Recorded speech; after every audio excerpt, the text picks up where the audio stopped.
Look, I want to take you directly into the absolute storm of whispers swirling around the next era of our favorite cinematic universe. Because what I'm seeing right now, it's not just another crossover event. No, it is a massive, fundamental architectural shift. For the past few phases, we've watched the cinematic landscape expand in 100 different directions, and frankly, I think we've all felt the growing pains of that expansion, right? The narrative has felt kind of scattered, searching for a true anchor. But over the last few weeks, my attention has been completely captivated by this sudden, huge explosion of conversations, rumors, and alleged leaks swirling specifically around Avengers Doomsday and Secret Wars. All these disparate pieces are suddenly pointing in the exact same direction, forming a very specific narrative blueprint. So I need to break down exactly what this means for the future of the franchise, step by step, because we are standing at a critical pivot point in modern cinematic history. Let's get into it. Usually, this franchise guards its secrets like a vault buried beneath another vault. I mean, we all know the stories, right? Actors desperately dodging questions on talk shows, directors speaking in absolute riddles, scripts protected like top secret national security documents. There's even that famous running joke about the studio snipers waiting in the rafters for anyone who accidentally slips up. But looking at the sudden, overwhelming explosion of leaks regarding the next two Avengers films, I honestly have to ask myself, is this uncertainty exactly what they intended? What if they aren't even trying to hide the massive reunion everyone already expects? Think about the PR shift here. After a period of serious audience skepticism, leaning into these massive multiversal leaks might actually be a highly calculated maneuver to win back our trust and manage our sky-high expectations. This change in tactics is fascinating to me, and it perfectly sets the stage for the massive shift we're about to discuss. All right, Section 1, the Multiversal Storm. Let me break down this massive battlefield sequence that has completely taken over social media lately. I'm talking about those incredibly vivid descriptions of the Avengers, the Fox X-Men, and the Fantastic Four all standing together on a shattered, ruined landscape, completely united against Dr. Doom. Just take a second and picture the sheer, unprecedented visual scale of a moment like that. Now, some insiders are swearing up and down that this sequence is entirely real, while others are aggressively arguing it's just an incredibly advanced AI fabrication designed to throw us off the scent. But here is the brilliant part. The truth of the leak almost doesn't matter right now. Whether it's a real script leak or a complete fabrication, it reveals a profound truth about where we are as an audience. We are no longer patiently waiting for worlds to collide. We are fully expecting it. The studio knows it, the actors know it, the culture knows it. We've shifted completely from hoping for a fun little cameo to aggressively demanding a full-scale multiversal collision. And if we follow these narrative clues carefully, I genuinely believe we are looking at the exact shape of the true endgame, long before a single official frame is even shown to the public. Moving right along to Section 2, the Captain's Return. The entire conversation completely shifted for me when Chris Evans casually mentioned he was starting a major project. Now, on the surface, sure, actors are always working, that's their job. But I've watched how carefully these specific actors choose their words. One accidental sentence can create global headlines within minutes. Placing that casual hint directly beside the Doomsday production schedule makes the timing mathematically impossible to ignore. It strongly suggests that Steve Rogers is coming back, and not for a brief, cheap cameo, but for something structurally essential. And this directly addresses the massive narrative problem we've faced since Endgame. See, the franchise expanded into infinite realities, which is undeniably cool on a cosmic scale. But it severely struggled to recreate the emotional core that was once anchored by Tony Stark and Steve Rogers. We got tons of new heroes and shiny new worlds, but honestly, a lot of us kept looking backward.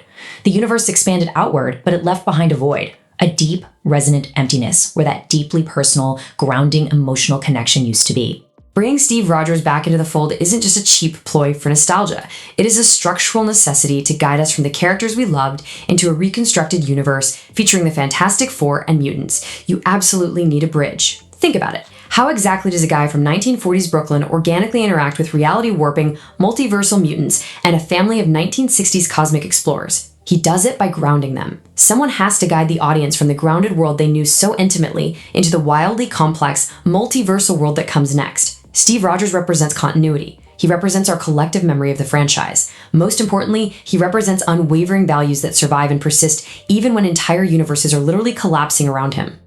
Which brings us to Section 3, Weaponizing the Multiverse. Let me explain the deeper implication of that rumored battle itself, specifically focusing on the terrifying detail of Doctor Doom commanding an army of Sentinels. Most people are just focusing on the pure spectacle of seeing the Avengers fighting alongside the X-Men. But when I think about Sentinels being involved, I realize this completely changes the fundamental nature of the threat. This isn't just another generic alien army dropping out of a CGI portal in the sky. Sentinels are traditionally born from fear and hatred. They are literal mechanical weapons of prejudice. This tells me, step by step, that Doom isn't merely conquering realities with brute force. He is actively exploiting the distrust between different universes. He's turning uneasy coexistence into violent fragmentation. I want you to imagine a multiverse where heroes start blaming variants for their tragedies, where populations see newcomers from other realities as literal existential threats. Doom doesn't even need to fight them all at once. He just manipulates those existing fears, stoking the paranoia, and letting these universes completely tear each other apart from the inside out. We have been told time and time again that Secret Wars won't simply be another endgame, and structurally that makes perfect sense to me. Think about the critical difference between cheap nostalgia and meaningful legacy. Cheap nostalgia? That's just pointing at an old prop or bringing back a character for 5 seconds just so they can say a catchphrase. It purely looks backward to repeat the past. But legacy? Legacy carries the emotional weight of that past forward to physically build the future. Endgame was a definitive conclusion. It explicitly closed doors and laid our favorite characters to rest. Secret Wars, however, is about expanding possibilities. This soft reboot must function as a hybrid reality where legacy and reinvention coexist beautifully. It is not about erasing everything and starting from zero, nor is it about relying solely on nostalgia to sell tickets. It is about taking the profound emotional weight of the past 2 decades and using it as the bedrock foundation for absolutely whatever phase comes next. Okay, let's dive into Section 4, The Shadow of Doom. We absolutely cannot ignore the enormous, unavoidable shadow standing over this entire theoretical breakdown. Robert Downey Jr. stepping into the role of Dr. Doom. The exact moment this was announced, the entire cinematic landscape practically shifted on its axis. Some people immediately questioned if we could even separate the actor from Tony Stark. But I really want you to consider this deeply. What if that tension, that inherent psychological discomfort we all felt, is exactly the point of the casting?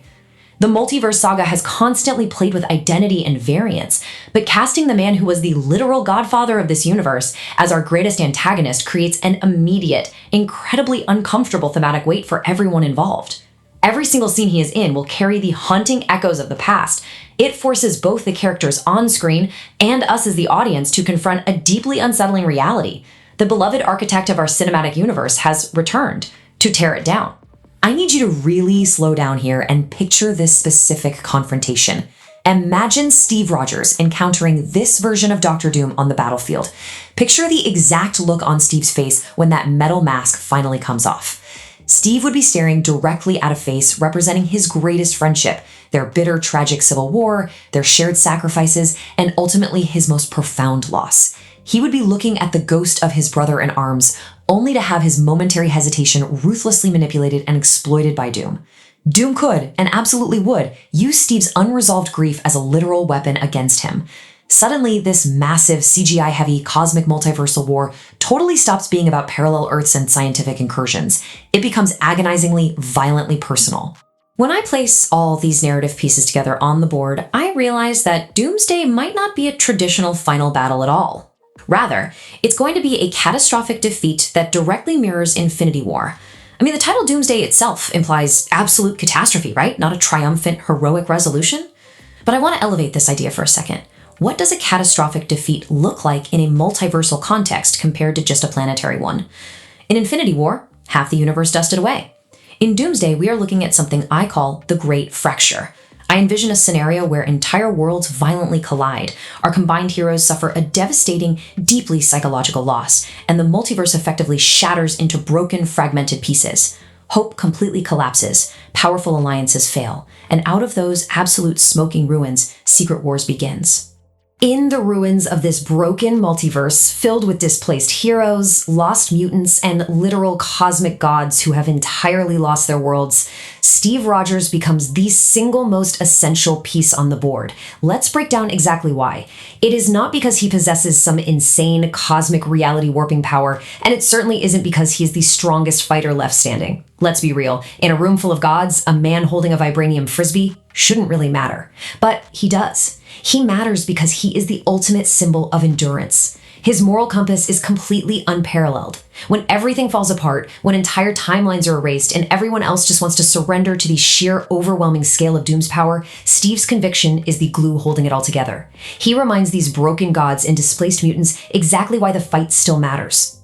Finally, we reach Section 5, a ceremony of transfer. This brings me to my final realization, which beautifully orchestrates the presence of two Captain Americas and the integration of the Fox X-Men. How do you actually respect a decades-long legacy while introducing a brand new generation of heroes? You don't just abruptly swap them out in a lazy post-credit scene. You orchestrate a massive, deeply respectful transition. Having two Captain Americas on screen at the same time isn't strange. The Shield is conceptually way bigger than one man. Seeing Steve Rogers stand beside Sam Wilson in the middle of a multiversal collapse doesn't diminish Sam at all. In fact, it creates an incredibly powerful emotional contrast between the heavy history of the mantle and its future evolution. Just imagine the conversations between them. The man of the past directly validating the man of the future, discussing the immense burden of leadership and impossible expectations, while literal reality crumbles around them. I strongly believe Secret Wars is not simply a story about Doctor Doom conquering realities. It is fundamentally a story of inheritance. It is about true cinematic synthesis. The old guard, these veteran Fox X-Men who literally started the modern superhero boom, and the legacy Avengers, they represent a profound historical foundation. I see a storyline where they are fighting not to save their own dying, fragmented worlds, but rather to ensure the birth of a new, unified one.